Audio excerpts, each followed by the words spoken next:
Hey guys, what's up and welcome to a new Tesla update video. So today, as per usual, let's go over Tesla, let's go over the market, and let's figure out what is happening and what we can expect moving forward. So Tesla on the day closing down 2.7%, unfortunately, which compared to the market is roughly in a line overall, give or take. Nothing too completely crazy, which is not the best thing in the world, but it's also hopefully not too surprising to some of you because, like we said yesterday, not a very good close. Falling out of the channel, pretty bearish looking daily candle. And I really just don't understand how anyone could look at this close yesterday and even remotely think that's even slightly bullish. I mean, it's just a very hideous close. And today we obviously paid the price for it. Now, we are, of course, pretty much right dead smack and center of my price target. I've been talking about this 255 level for quite a while now, and we're pretty much dead smack right on it, or closing right at it as well. So let's figure out what it means, right? Again, this is not financial advice and I am not a financial advisor. And of course, if you're interested in hearing these kind of call outs throughout the day live as the trading day is happening, that's my membership section down below on YouTube. $3 a month, that's all it is. And I essentially share what I say in these videos, but live throughout the day. You pretty much hear it first as it's happening through the trading day. But moving it, right? Let's talk about this. So what does this mean? Is this bad or is this good? So I'm not gonna lie, this close is a little bit less good than I would want it to be, right? So it's on thin ice. Like it's okay. It's an okay close. Could have been better. Absolutely could have been better. We had a bit of a sell-off towards, unfortunately, the end of the day here, right? And these candles right here, especially this last 5-minute candle, a bit of a sell-off to close the day, which is unfortunate. Or else the candle would have closed at a decent spot, but we are, of course, closing below the 21 EMA first and foremost. And the second thing is we're closing. You can argue this is below the 50-day moving average, but it's so minuscule to the point where it's like literally a 0.2 difference, right? So to me, I would argue that this is pretty much closing right on the 50-day moving average, which is the level I've been waiting for a while, right? I did sell a put against this, and I actually bought back some of my sold calls as well. But I do expect a bounce here, right? That's personally what I'm currently expecting. Now, let's talk about what happens if we do bounce, right? If we do bounce off of this level, if we bounce off this 50-day moving average and ideally go above the 21 EMA as well, so let's say tomorrow, that'll be good. That'll be what I want to see. That'll be what I'm kind of hoping for here, right? And if that were to happen, and if we do get that bounce from here, I personally would be expecting pretty much more or less a retest of coming up to this level, or the breakdown from this overall blue line, right? This kind of the retest of this overall ascending channel that we were in, which would put us up back to close to that 270-ish level that we pretty much were just dancing around for the past few days just recently. So that's kind of what I would expect if we are to find a bounce from here. Now, but one thing to importantly keep in mind is the fact that the other important level, like I talked about, was about that 260 to 262 level, because we found that as a support many times, support here. And now, of course, we broke below it. And what do you know? We turned it into an unfortunate resistance, right? Gap down below, went up to it, closed, or got rejected rather, and of course got smacked back down and ended pretty much almost at the lows of the day, which, you know, not the worst thing in the world, but, you know, it's definitely not great either. It's, you know, it's very, very thin ice here, in my opinion. So we definitely need to break above this 260 level first, right? That's step number one. If we do, I think that's when, you know, the chances of us coming back up to about 270 to retest this breakdown from this blue ascending channel that we were in becomes fairly probable. So that's first thing I'm looking at, right? The second thing that's obviously more bearish is if we don't find a bounce, let's say tomorrow. Tomorrow's kind of the day I'm hoping we get at least some bounce, at least some green, definitely not more red. Tomorrow, I really don't want it to be red, which, by the way, the VIX is, by the way, spiking pretty aggressively, right? This is something I've been talking about for a while too. We're not seeing volatility. The VIX is low, not much volatility, not much pain, especially in a month like September and to October. It's usually where you see it, and now we're finally starting to see that. So, you know, it's something that we've been waiting for, right? We weren't expecting this. It was just a matter of when, not if. And I think that situation that we've been talking about is pretty much more or less here. But let's say tomorrow is a red day. Let's say tomorrow, you know, we close below the 50-day moving average, and it's a lot more obvious. We drop below like 254 and things like that. You know, that's where I'll start getting a little bit more bearish, right? If we start going below levels like 254, closing like actually like meaningfully below the 50-day moving average, where it's not really like a coin flip like this one where it's pretty much right at it. It's, you know, you can't argue otherwise that it's closing below it. Like if we get to that kind of level, which is pretty much 254 or lower, in my opinion, maybe 253, but something like that, where it's just very convincing that it's lower, that's where I'll start getting a little bit questionable. Naturally, I still have that 2-3 day rule where I'd want to see it maintain, in this case, below the level to really confirm that we are definitely getting bearish here, and we are definitely not getting, you know, not setting up a bear trap. It's just going to be most likely straight bearishness from here. That's when things will start getting suspicious. But for now, we're not at that yet. We'll discuss it if it gets there, but that is an open possibility that you definitely want to be taking into account. That is extremely, extremely important, right? Now, again, keep that in mind. We are, of course, like I said many times, also entering some very heavy volume here on the daily, pretty much right at this 255-ish level, as low as about 252. So it wouldn't shock me if we maybe do a small bear trap tomorrow, maybe get another gap down, and then I think we'll pull something like this, just the inverse, right? That really wouldn't shock me. But again, in theory, with these two moving averages, the 21 EMA and the 50-day moving average, the volume increase here, and even below us, there's still decent volume, right? Even at the low 250s to high 240s, still pretty good volume, right?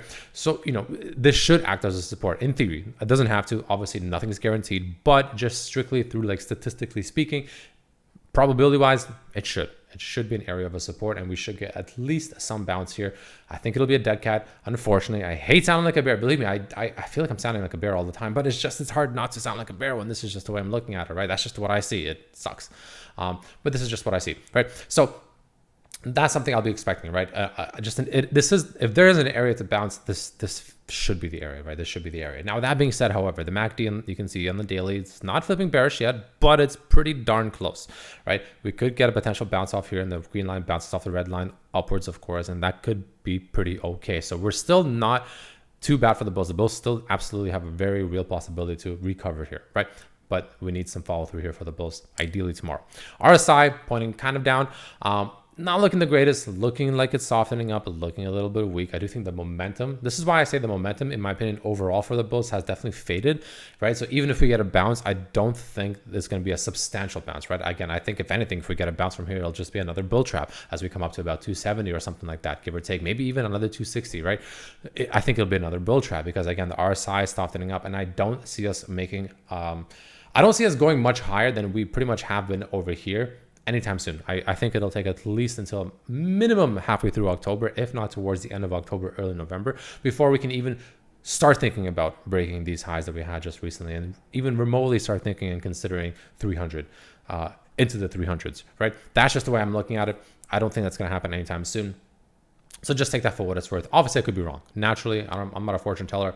I've been right pretty good recently, honestly, but there will be times where I will be wrong. That will absolutely happen. It's not a matter of if, it's a matter of when. So take that into account, right? That's why I always say this is not financial advice, because at some point I will definitely be wrong. Now, with that being said, we have the order book flow, right? Which we have sell orders that we pretty much got rejected over here, but we have nice, massive buy orders. You can see all the way down here, pretty much around the 220s roughly, right? To low 230s, high 220s, give or take.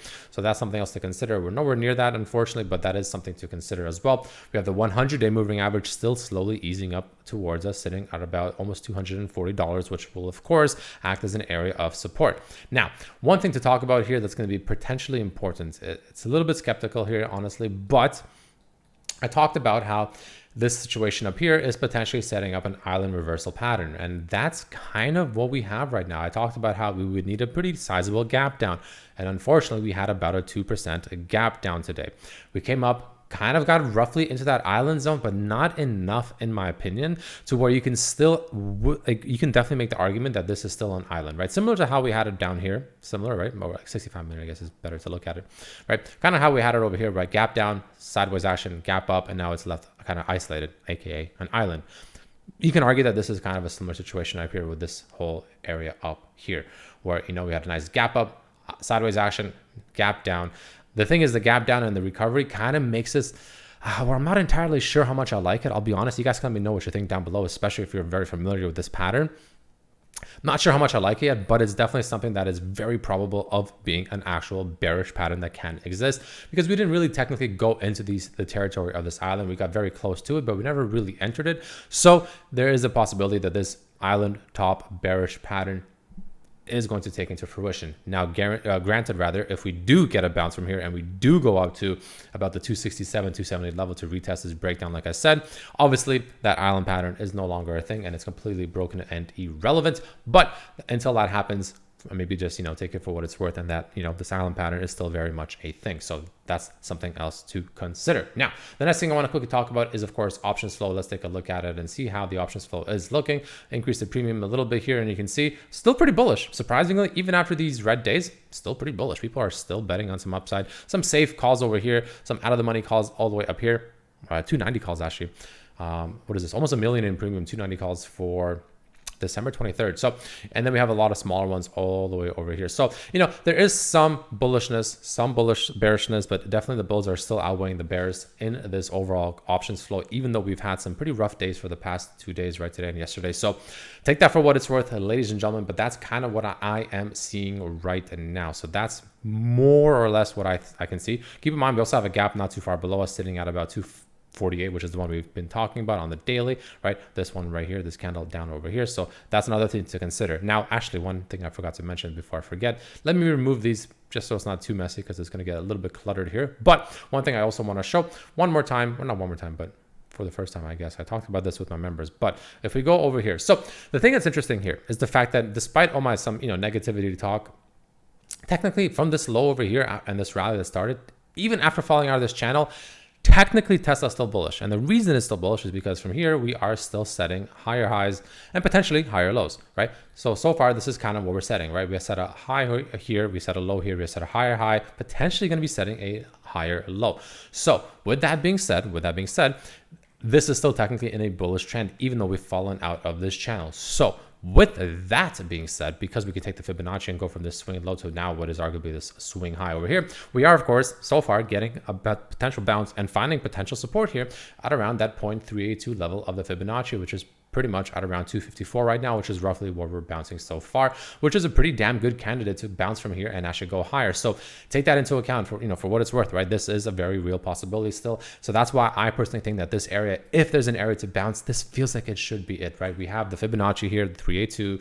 We're still technically in an uptrend, so this Fibonacci makes sense in my opinion. We also have the 50-day moving average and the 21 EMA, the volume increase, right? The volume, that I showed you guys on the side.